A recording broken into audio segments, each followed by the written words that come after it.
bad spot. What is up, everybody? Jeremy Eisenfire here, and welcome to the channel.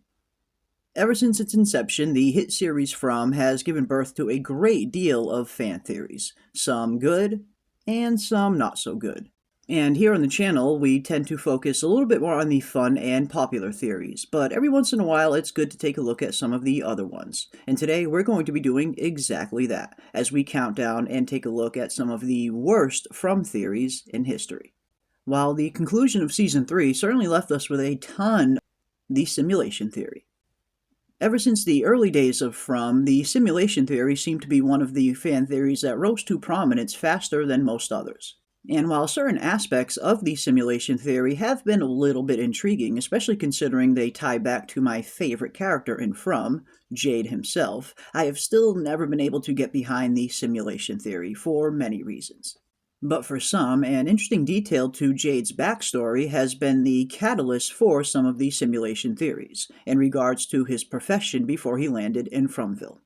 In Season 1, we learn that Jade is a tech millionaire of sorts, and who has recently just sold his company for, as he describes, an obscene amount of money after creating a quantum computer algorithm. And ever since learning that tidbit of information, many fans have believed that it was Jade's technology that created a giant simulation in which everybody now resides in. And while on the surface that does seem like an interesting idea, once you take a look a little bit deeper at the theory, it does start to break down a bit, with perhaps some of the most damning evidence being how old Fromville is to begin with. And while one could potentially program into a simulation just how old this place is, after learning some of the information in Season 3 in regards with Tabitha going back to the real world for starters, the theory starts to break down even more.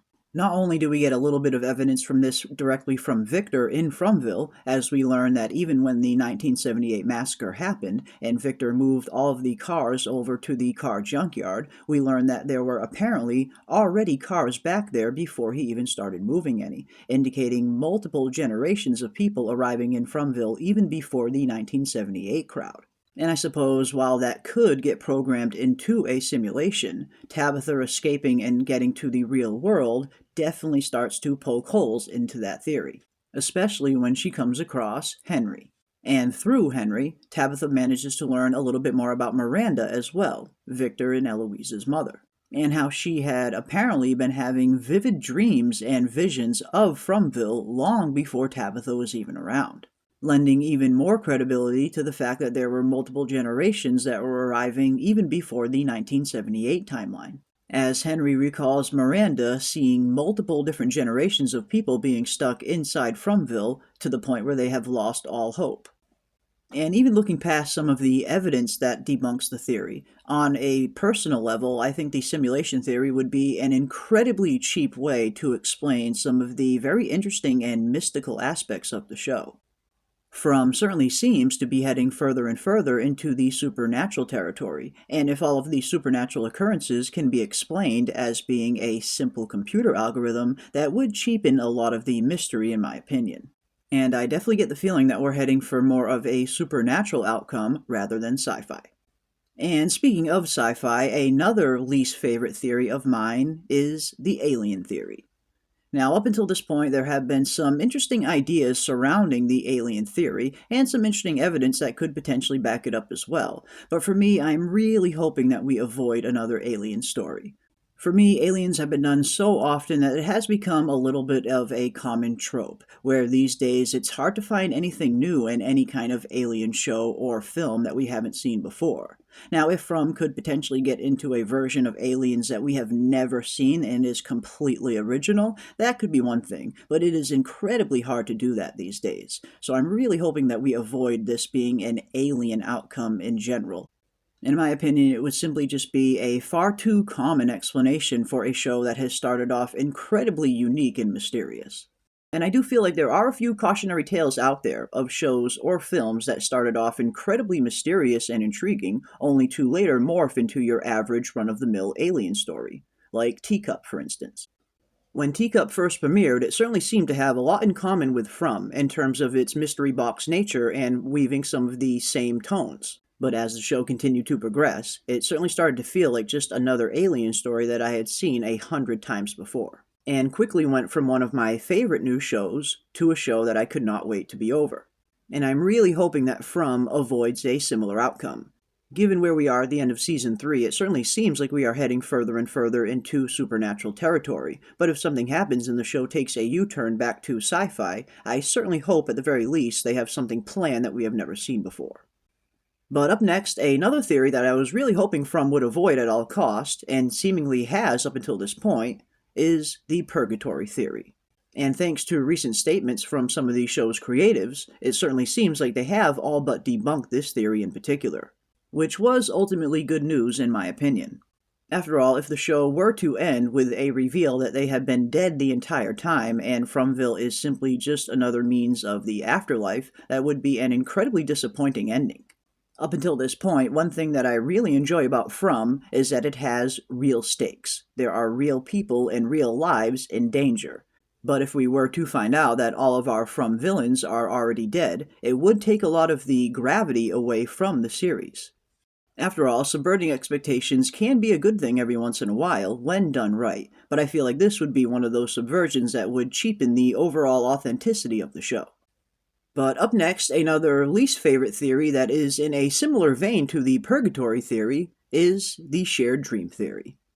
Now, for many of the same reasons that the purgatory theory falls a little bit short for me in terms of being a satisfying ending, the shared dream theory also falls in that same category as well, where I feel like it would not only be a disappointing outcome to the series, but would also be a little bit of a cheap and, in some ways, lazy explanation to explain all of the mystique that the show has set up until this point.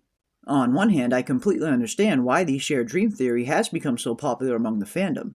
After all, ever since the show's inception, they have been hitting us over the head with references and metaphors to dreams just about everywhere we look, not only from the songs they play in the trailers and in the jukebox, but also down to the very designation of the monsters themselves, the nightmare creatures. And in Season 2, the show even went so far as to dive headfirst into full-on Nightmare on Elm Street territory, where one of the show's entities was even able to affect some of the characters in the waking world through their dreams. Like when Kenny has the dream of the burning hot cicada landing on his arm, and then waking up with the burn mark still there. Or whether it was Elgin being pushed underwater by the kimono creature in his dream, only to end up waking up also spitting out water in the real world as well. One thing's for sure, From certainly hasn't shied away of utilizing different aspects of dreams, both in the actual show and even in the promotional material. So I certainly understand why the shared dream theory became so popular so fast, but we are also just recently learning that the show's creators have recently come out and completely debunked the shared dream theory, making whatever is really going on in Fromville very much real. But last, and certainly not least, we have another theory that I always had a little bit of trouble getting behind as well, and that of course is the Sarah kill the boy theory. And technically this is a 2-for-1. Not only in terms of what the kill the boy is referring to, but also the notion that Sarah has the very same worms inside her that Boyd contracted in Season 2. And I feel like both of these theories are pretty good examples of what From does to the mind, and how it tends to play tricks on us and make us dive a little bit deeper into things that simply are not there, like I myself have done on numerous occasions as well. But when Season 2 premiered and Boyd did get contracted with these weird, strange entity worms, a lot of people were going back to that scene in Season 1 thinking that Sarah also had the same worms, considering the kill the boy message manifested in a similar way to how the worms moved under Boyd's skin. But I always thought that it looked a little bit more like a stigmata-like wound rather than the actual worms themselves, and it looks like the show's creators have also recently come out and debunked this theory as well and confirmed Sarah did not have the same worms as Boyd. And as far as the message itself goes, kill the boy, was most likely referring to Ethan the whole time and not the boy in white. Even though From loves to play tricks on its audience, sometimes Occam's razor is the best approach, where the simplest answer is most likely the correct one. But there we have it, folks, some of my least favorite theories that have come out of the first 3 seasons of the hit series From. And definitely let me know down below, what are some of your least favorite theories in the From fandom, and what are some of your favorites? If nothing else, all of the revelations we received at the end of Season 3 not only debunked a few theories, but also left us with a ton of new avenues to theorize on as well. So if nothing else, it's going to be pretty interesting to see where the theory crafting goes from here. But that is going to do it for us today. If you enjoyed this video, don't forget to leave a like on your way out, and consider subscribing to stay up to date on all of our upcoming content. And until next time, keep those tinfoil hats on, folks, and I will see you on the next one. What if they don't come back? What if that was our only chance to go home? What if I wasted the only opportunity we're gonna get? What if I'm lost? No one ever finds me. What if it's not over? What if all this is happening for a reason?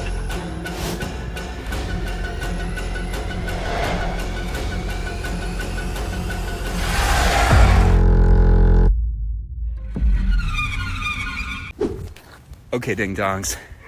If you don't subscribe to Jeremy Eyes and Fire, you're gonna spend the night in the box.